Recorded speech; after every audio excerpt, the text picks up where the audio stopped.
Kasi na, plus 20 weapons. Nag-enjoy sa ice stack ni Z, putya may DPS pa. Kaso wala.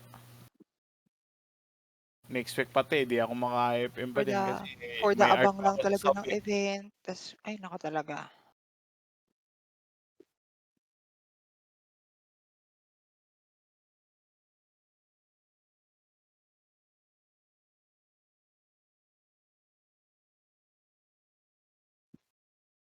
Ilang box ba gagawin niyo? Mga 10 siguro sa'kin.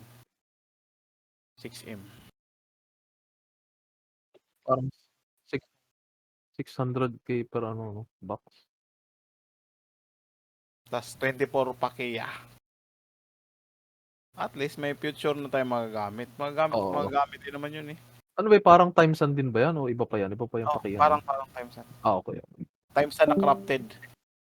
Yung art power Art din. power. Okey, okey.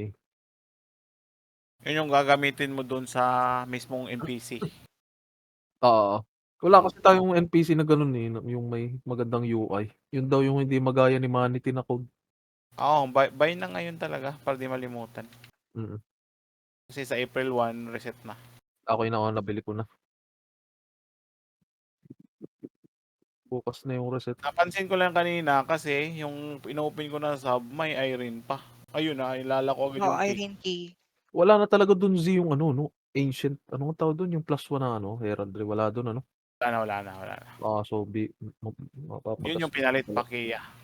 Yung pakiya. Dati kasi yung Irene na yan magkakasama na lahat, eh, TH ticket, premium Meron pa stone. touch ticket. Oo, meron Premium pa rin premium stone at TH ticket, tinanggal na yung ancient heraldry, sayang yun. Oo, 15K tas pinalit 12 na pakeya. So parang yung Sulit pakeya yung naman nasa na 1 just isang okey lang. 1.2 parang gano'n lang. Okey lang pala, okey lang pala. At saka dumami yung key, naging 6 instead of 4.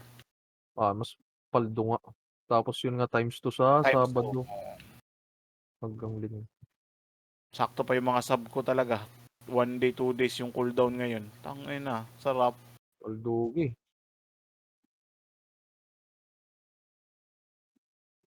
Ano nga ratio sa Geraint Z? Nagwa 1:2 na o may nabili pa naman Ito ng na talaga. 1:2? Hindi, wala na 1:2 na. Selling yun, 1:2. Selling, pero may nabili pa rin naman ng 1:2. Oo, wala na masyadong nagnenego ng Okey, okey. 1:2.